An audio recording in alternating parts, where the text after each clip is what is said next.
So when I was younger, I had to stay home a lot alone, and it never really bothered me. I was about 11 at the time this happened, and it was a rainy evening after school. It was probably about 6 o'clock and it was around spring. I remember because I have flower pots sitting on the windowsill that I was waiting to bloom. I was sitting in bed, reading, and I heard tapping on my bedroom window.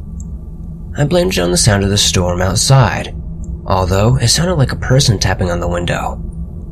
I heard it again, this time more frantic and loud. At this point, I knew it had to be some sort of person, but it scared me that they weren't knocking on the front door, and figured that it must have been my mom. When I pulled the window curtains back, there was a tall, dark figure. It had dark eyes, a white face, and no other discernible features due to its cloak. The thing motioned for me to open the window. I was terrified and young, so my stupid self opened the window like, maybe if I see what it wants, it'll go away. It picked up one of the flower pots in my window and handed it to me. Its hand was pitch black and it had inhumanly long fingers. I took the flower pot and, not looking away from the thing, set it down. It then proceeded to hand me my other 2 pots for me to take inside and pointed to the sky as if to be like, get your flowers inside, it's storming. I nodded and said thanks. With the shakiest, most trembling voice, it nodded, turned away from my window, and went towards the street. I know this last part might be a little crazy, but I swear it levitated off the ground a few inches and floated down the street and off towards the woods. I shut my window, locked all my doors, and tried to figure out what I had just saw. I never saw it again after that, but I also stopped playing in those woods that it disappeared into as well, because I'm not taking a chance of running into that thing ever again. Luckily, this story wasn't too creepy, but it freaked me out.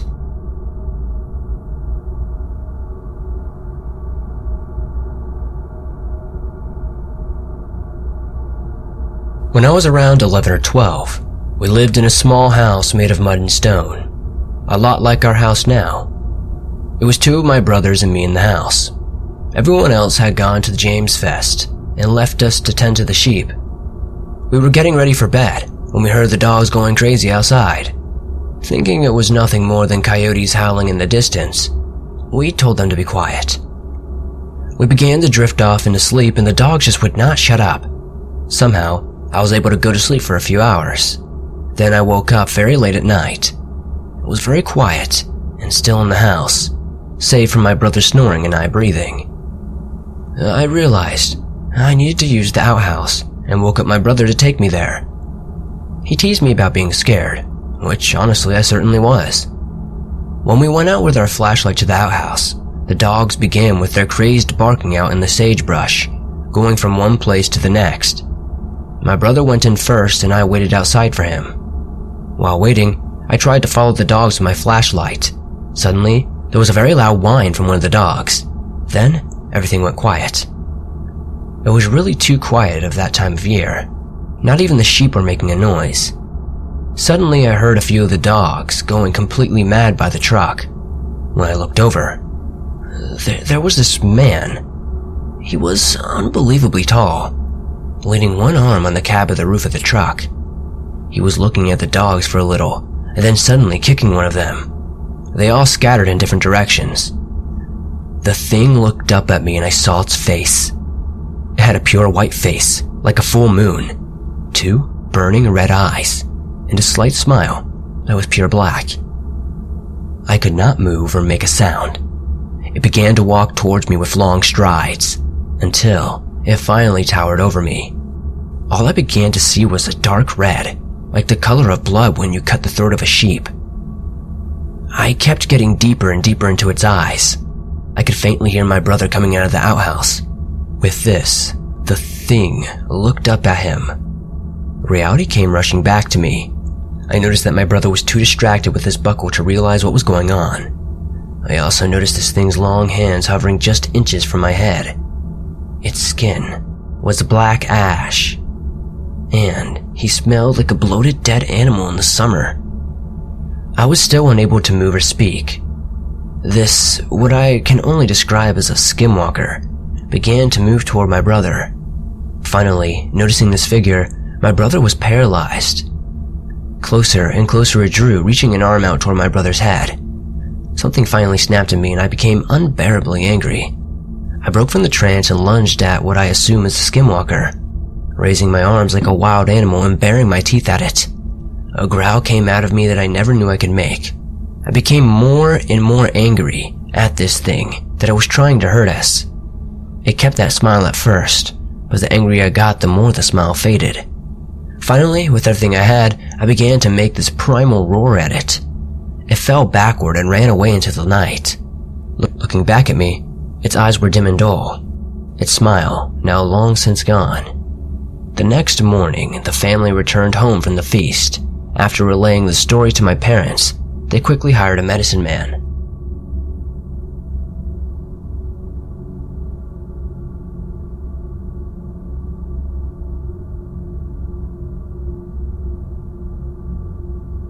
While my encounter was not as up close and personal as many of your guests, it was nonetheless terrifying to me, and I felt that it has forever changed me in the way I view the world.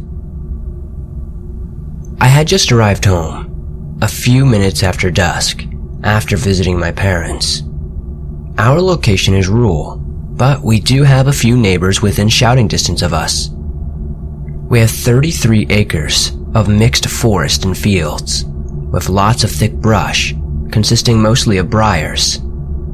I had my 2 young children with me, in the Jeep, ages 2 years and 11 months. When I pulled into the driveway that night, my husband was working late with an emergency case. It was near fully dark when I arrived home. As soon as I stepped out from my vehicle, I immediately felt creeped out. It just felt different outside. We have lots of peepers and crickets that could normally be making a lot of noise, but tonight, it just seemed like there was none. Even the birds are usually chirping until an hour or more past dark. This time, there was not a sound. It was very warm that evening, so the peepers should have been in full chorus. Because of my uneasy feeling, I was rushing to get the kids in the house. At the same time, and did not want to leave RJ in the car alone, for a minute as I routinely do. He and our older daughter, who was asleep, are normally too heavy for me to carry together. That night though, I grabbed them both, one in each arm, after finding my keys to the front door and carried them both. Usually, I would use the auto garage door. However, the opener did not work. When I reached the front door at the top of the stairs and got situated on the porch, I put down Angelina in order to open the front door.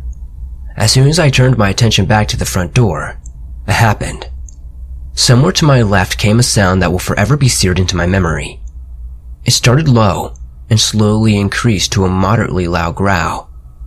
It was deep-toned and very guttural, and was very angry and hateful in character. It was like nothing I had ever heard before. But it did sound canine in origin, especially after spending an hour listening to various animal growls. The growl continued for approximately 10 seconds. I was so terrified, I was fumbling with the keys. It really felt like I dropped into an 80s horror film. I really did think I was going to die.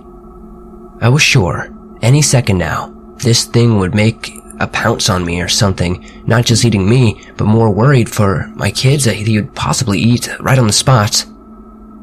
The growl sounded as though the creature was standing just off to my left, just into the shadows. I refused to look out of fear of what I would see. It sounded so close, and at or even above eye level with me. My porch extends another 5 feet to the left, and then off the porch is the front of the house. There are 35 yards of grass to the edge of the tree line, and there's a solid field with 2-foot-tall grass opposite of that. There's also a small shed between our porch and the tree line. Standing on the porch, from my head to the ground, is approximately 9 feet. So, I assume it was standing near the corner of the house. I have never been so afraid, until a few moments later, when it actually spoke to me. As the growl continued, it seemed to melt into audible words, spoken in a very deep and gruff tone that seemed to have a rough sort of reverberation to it. What I heard was as clear as day, and what I heard was, "You can't get in." The only word that I'm unsure of is the first, "you," as the sound of the growl transitioned to English words and it sounded more like, "Eh." Now, I was hysterical in dropping the keys.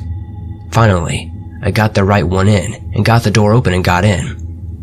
I had to kick my daughter through the door, regretfully. Strangely, she seemed oblivious to what had just transpired, as if she didn't even hear it.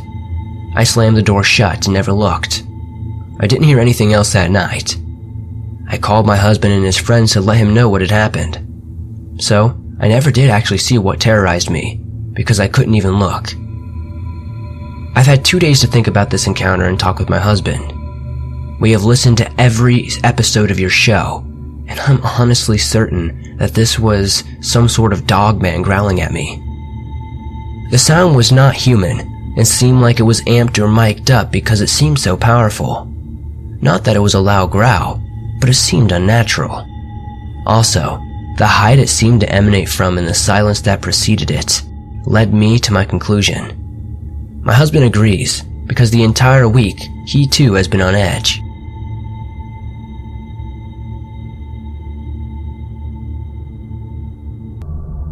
I have this memory locked in my brain. When I was 5 or 6 years old, I played little kids baseball at a park very close to where I lived. The little kids baseball field was located over a small hill next to the track and field path. It was a very family-oriented park. Soccer fields, baseball, jogger's path, etc. Anyways, I have this memory, this very particular memory, of me being in the field and looking into the distance, to a patch of grass over a hill, just over the fence that closes out the park, and seeing a human-like figure just staring at me. This event only lasted about 5 or 10 seconds, and nothing much happened. This wasn't a human though, but it definitely was a humanoid creature. It had the following features. It did not have any clothing on. I couldn't see any sexual organs. It was bald, and I couldn't see any facial features. It seemed like being in a shape, like sturdy, and the color was like some sort of iridescent, like the color you see reflected on a soap bubble. It was like looking over and seeing something weird, and then going back to what you were doing. I'm almost 29 now, and I've always had this memory in my mind for some reason. I can't find a reason as to why I would make this up. I know I didn't tell anybody at the time, and I only talk about it today as a weird memory I have. It could have been a dream that I remember, and think it really happened. I don't know. I just wanted to share this weird memory of mine in hopes that maybe one of your listeners will know if this was some sort of creature or maybe just a weird dream.